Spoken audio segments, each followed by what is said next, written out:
नमस्कार, मैं रचना शर्मा। चढ़ती कला एमटीवी देख रहे हैं सभी दर्शकों का स्वागत करती हूं। आप देख रहे हैं उत्तर प्रदेश के समाचार।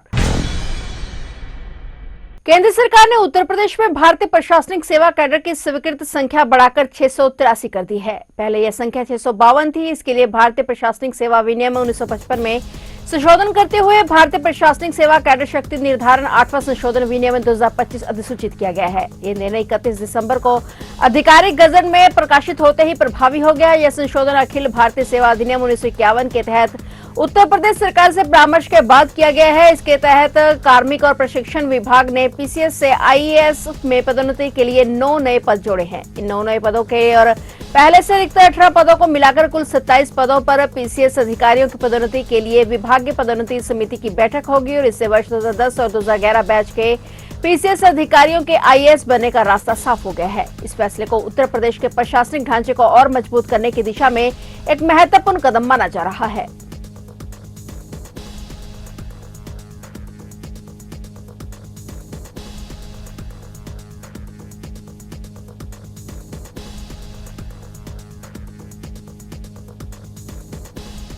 वाराणसी के दौरे पर पहुंचे मुख्यमंत्री योगी आदित्यनाथ ने भीषण ठंड में रैन बसेरों में रात बिता रहे लोगों का हालचाल जाना और कंबल और भोजन के पैकेट उपलब्ध कराए। उन्होंने सभी का कुशल क्षेम जाना। छोटे बच्चों को उन्होंने चॉकलेट भी दी और उन्होंने लोगों से कहा कि ठंड से बाहर सड़क पर खुले आसमान के नीचे कतई न सोएं। रैन बसेरा आप लोगों के लिए ही बनवाया गया है। उन्होंने रैन बसेरा में शरण लिए लोगों से व्यवस्थाओं के बाबत जानकारी ली और पूछा कि कोई कमी तो नहीं है। वहीं लोगों ने प्रशासन द्वारा की गई व्यवस्था पर संतोष व्यक्त किया। लोगों ने बताया कि सब कुछ दुरुस्त है और बिछाने के लिए बिस्तर और ओढ़ने के लिए कंबल और तापने के लिए अलाव आदि की भी समुचित व्यवस्था है। मुख्यमंत्री ने मौके पर मौजूद अधिकारियों को निर्देशित करते हुए कहा कि अत्यधिक ठंड के दृष्टिगत यह सुनिश्चित किया जाए कि कोई भी व्यक्ति रात्रि में सड़क के किनारे अथवा खुले आसमान में न रहे। गरीब एवं असहाय लोगों को रैन बसेरा में रहने के लिए कहा जाए। इस भीषण शीतलहरी में काशी के अंदर जिला प्रशासन, नगर निगम आदि संस्थाओं के द्वारा जरूरतमंदों के लिए, गरीबों के लिए, यात्रियों के लिए रैन बसेरा की क्या व्यवस्था की गई है, उन्हें वस्त्र वितरण की क्या कार्रवाई की गई है, इसका भी निरीक्षण मैंने किया है। टाउन हॉल में भी यहाँ पर आने वाले श्रद्धालुओं के लिए भी रैन बसेरे की व्यवस्था टेम्परेरी बनाई गई है, जिसमें प्रदेश और देश भर से आए हुए श्रद्धालु रुके हुए हैं और नगर निगम के स्तर पर ही यहाँ पे अस्थायी रैन बसेरा की व्यवस्था है। पूरे काशी सिटी के अंदर 28 से अधिक ऐसे रैन बसेरा बनाए गए हैं, जिनके माध्यम से हजारों नागरिकों को, बेसहारा लोगों को, सड़कों के फुटपाथ पर रहने वाले लोगों के लिए एक सहारा का काम इस भीषण शीतलहरी में ये रैन बसेरा कर रहे हैं।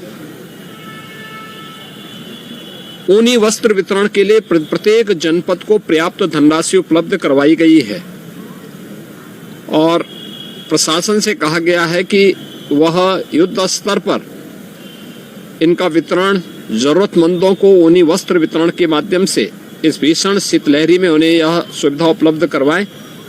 आज यहाँ पे कंबल वितरण का कार्यक्रम के साथ मुझे भी नगर निगम और जिला प्रशासन के द्वारा जो किया गया है उसके साथ जुड़ने का अवसर प्राप्त हुआ है। प्रदेश भर में सभी कार्यक्रम चल रहे हैं। मनी लॉन्ड्रिंग मामले में रियल एस्टेट कंपनी आम्रपाली समूह पर शिकंजा कसते हुए प्रवर्तन निदेशालय ने उनके 99 करोड़ 26 लाख रुपए की संपत्ति कुर्क कर दी है। ये संपत्तियां कोलकाता, फरीदाबाद और मुंबई में हैं। ईडी अब तक समूह की 300 करोड़ की संपत्ति कुर्क कर चुका है और ईडी के मुताबिक जो संपत्तियां कुर्क की गई हैं उनसे मैसेज मोयर उद्योग लिमिटेड का कार्यालय और फैक्ट्री की जमीन है। सुरेखा समूह की संस्थाओं में शामिल इस कंपनी का एक भवन भी है और इसके प्रमोटर नवनीत सुरेखा और अखिल सुरेखा है। इन संपत्तियों का कुल उचित बाजार मूल्य 30 दिसंबर 2016 तक 99 करोड़ 26 लाख रुपए आंका गया था। अभी कीमत और भी अधिक होगी। ईडी की जांच में खुलासा हुआ था कि आम्रपाली समूह ने ग्राहकों से भारी रकम ली थी, लेकिन अभी तक तय समय में फ्लैट जमीन देने में नाकाम रहे थे और समूह ने धोखाधड़ी कर ग्राहकों की रकम गबन कर ली थी और कई थानों में केस दर्ज किए गए थे। ईडी ने मनी लॉन्ड्रिंग का केस दर्ज किया था।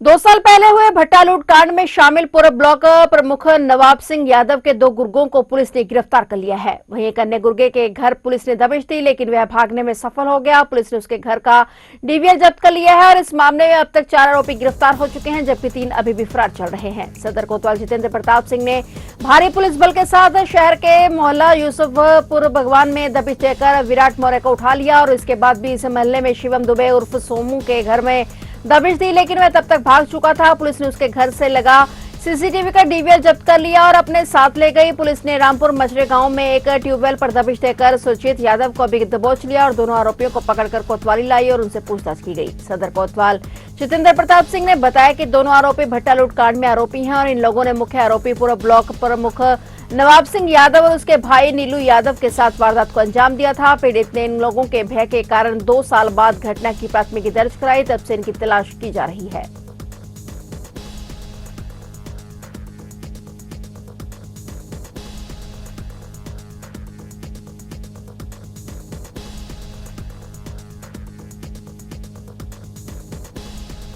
बुलंदशहर के सिकंदराबाद के गांव में खेत में मृत मिली 6 वर्षीय मासूम बच्ची के साथ सामूहिक दुष्कर्म की पुष्टि हुई है। पुलिस ने 2 आरोपियों को मुठभेड़ के बाद गिरफ्तार किया है। आरोपियों ने मासूम का तकिए से मुंह दबाया और फिर गला घोंटकर हत्या कर दी। इसके बाद शव को घर की तीसरी मंजिल से पीछे की ओर खेत में फेंक दिया था। वारदात में शामिल दोनों आरोपी उसी घर की ऊपरी मंजिल पर रहते थे। पुलिस ने मुठभेड़ के बाद दोनों आरोपियों राजू और वीरू कश्यप को गिरफ्तार कर लिया और दोनों युवक फरार हो चुके थे। पुलिस को सूचना मिली कि आरोपी की एक कॉलोनी में छिपे हैं। घेराबंदी की तो आरोपियों ने फायरिंग कर दी। पुलिस की गोली से आरोपी घायल हो गए और उन्हें गिरफ्तार कर लिया गया। पुलिस पूछताछ में आरोपी ने जुर्म कबूल करते हुए बताया कि बच्ची खेलते हुए छत पर आ गई थी, तभी वहां दोनों शराब पी रहे थे और वारदात के दौरान जब बच्ची ने शोर मचाया तो गला दबाकर उसकी हत्या कर दी गई। पुलिस ने साक्ष्यों को सुरक्षित कर लिया है। फोरेंसिक टीम ने भी नमूने लिए हैं। आरोपियों के खिलाफ पॉक्सो एक्ट और हत्या की धाराओं में मुकदमा दर्ज किया गया। पुलिस मामले की फास्ट ट्रैक कोर्ट में पैरवी करेगी ताकि आरोपियों को जल्द से जल्द सजा दिलाई जा सके।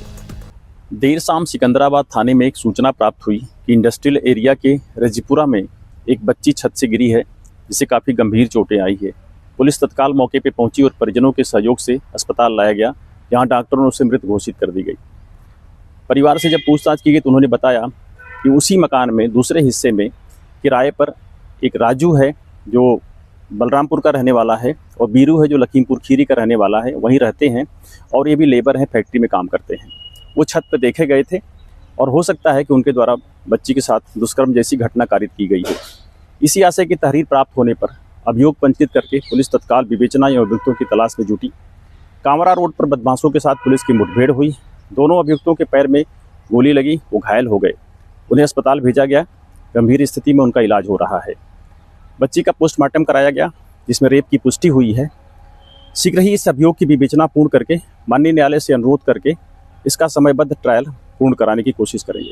शामली जिले के झिंझाना थाना क्षेत्र की बावरिया कॉलोनी में पुलिस ने गन्ने के खेतों के बीच 13 हथियार निर्माण के एक अवैध कारखाने का भंडाफोड़ कर 40 पिस्तौल और भारी मात्रा में कारतूस बरामद किए हैं। पुलिस के एक अधिकारी ने यह जानकारी दी। अधिकारी ने बताया कि इस मामले में 2 आरोपियों को गिरफ्तार किया गया है। सूचना के आधार पर पुलिस ने उस स्थान पर छापा मारा जहां अवैध हथियार बनाए जा रहे थे। छापेमारी के दौरान 40 पिस्तौल और भारी मात्रा में कारतूस जब्त किए गए। उन्होंने बताया कि इस संबंध में सनी और राम कुमार नाम के 2 आरोपियों को गिरफ्तार किया गया है। पुलिस अधीक्षक ने बताया कि पूछताछ के दौरान पता चला कि आगामी पंचायत चुनावों के लिए अवैध हथियार तैयार किए जा रहे थे। उन्होंने बताया कि आरोपी पश्चिमी उत्तर प्रदेश के अलावा हरियाणा, दिल्ली और उत्तराखंड में भी अवैध हथियारों की तस्करी करते थे। उन्होंने ये भी बताया कि गिरफ्तार किए गए दोनों आरोपियों का आपराधिक इतिहास भी है।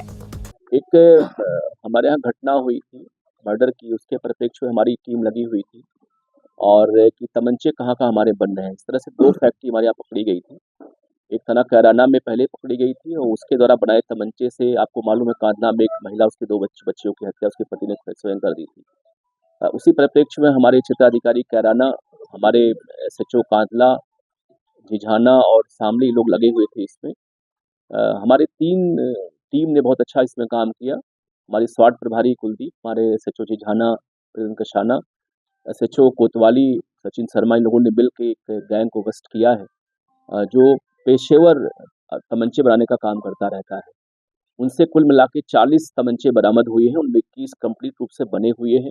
19 तमंचे हैं जो थोड़ा बहुत कमी थी उसमें, वो भी बन के लगभग तैयारी है। इस तरह से कुल 40 तमंचे बरामद हुए हैं और ये लोग बड़े पेशेवर गैंग हैं। इनमें 2 अभियुक्त गिरफ्तार हुए हैं। एक अभियुक्त इसमें सनी पुत्र महिपाल है, सल्फा कांधला का रहने वाला है, और एक है इसमें रामकुमार पुत्र सुरेंद्र निवासी ग्राम रिसाड़ कोतवाली जनपद शामली का रहने वाला है। ये सब पहले भी जेल गए हैं। इसमें से एक अभियुक्त जो सनी है वो बड़ा पेशेवर अपराधी है। अभी आपके सामने मैंने उससे बात की, उसने बताया भी कि एक व्यक्ति जो इसका पहले का परिचित था वो पहले बनाता था और उसने अपने इसको को सौंप दिया। अब ये काम करता रहता है। पहले 2019 में जेल गया था, तो रजिस्टर लगा हुआ था। अभी वर्तमान में ये काम कर रहा था गन्ने के खेत में, वहीं से गिरफ्तारी इनकी हुई है। काफ़ी अच्छा काम है ये। हमारी जो टीम इसको बरामद की है, गिरफ्तारी की है, उसको मैंने 25,000 रुपये इनाम देने की घोषणा की। सर आरोपी जो कहाँ पे? बेसिकली ये अब आपको मालूम है कि पंचायत चुनाव भी आ रहा था इस समय, तो पंचायत चुनाव को लेके लोग बना रहे थे, लेकिन कुछ जनपदों में जैसे आसपास के जनपद में भी ये लोग 32 रुपये 3,000 रुपये लेके इसको बेच रहे थे, और बाद में लोग कहीं और पैसे लेके बड़े लेवल पे और लोग बेचते थे इसको। उत्तर प्रदेश के प्रयागराज में माघ मेला के पहले स्नान पर्व पौष पूर्णिमा में गंगा, यमुना और अदृश्य सरस्वती के पावन संगम में 31 लाख श्रद्धालुओं ने आस्था की डुबकी लगाई। इस दौरान सुरक्षा के चाक चौबंद इंतजाम किए गए। संगम क्षेत्र में तड़के से ही श्रद्धालुओं का सैलाब संगम तट की ओर उमड़ पड़ा था। रात 8 बजे तक लगभग 31 लाख श्रद्धालुओं ने पवित्र संगम में आस्था की डुबकी लगाई, जिसमें लगभग 5 लाख कल्पवासी शामिल हैं। श्रद्धालुओं की सुविधा, सुरक्षा और सुव्यवस्थित आयोजन के लिए सभी अधिकारी ग्राउंड जीरो पर मौजूद रहे। माघ मेला क्षेत्र में श्रद्धालुओं की सुविधा के लिए इन वर्ष कई नवाचार किए गए। इसके साथ ही विभिन्न पिकअप पॉइंट पे से माघ मेला क्षेत्र के निकटतम पार्किंग स्थलों पर श्रद्धालुओं को पहुंचाने के उद्देश्य से रैपिडो बाइक सेवा संचालित हुई। रैपिडो बाइक के माध्यम से लगभग 10,000 बुकिंग की गई, जिससे श्रद्धालुओं को कम समय में सुगमता के साथ मेला क्षेत्र तक पहुंचाया गया। और इसके बाद अब दूसरा स्नान पर्व 15 जनवरी मकर संक्रांति को होगा। पौष पूर्णिमा का स्नान पर मकर संक्रांति के लिए रिहर्सल के तौर पर रहा, और जबकि तीसरा और मुख्य स्नान पर मौनी अमावस्या 18 जनवरी को पड़ेगा।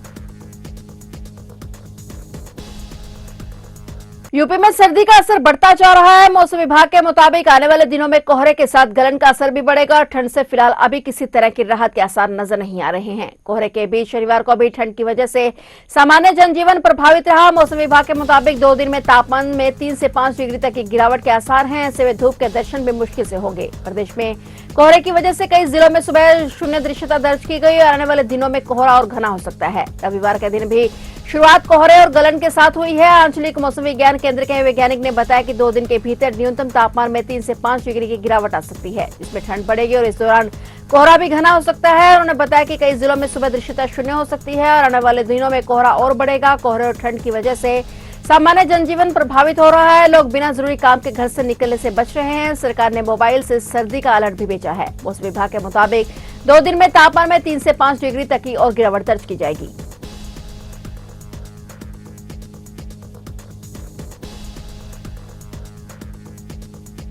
तो आप देख रहे थे उत्तर प्रदेश के समाचार, और नए समाचारों के साथ फिर से हाजिर होंगे। तब तक के लिए देखते रहिए चढ़ती कला टाइम टीवी, और अब मुझे दीजिए इजाजत। धन्यवाद।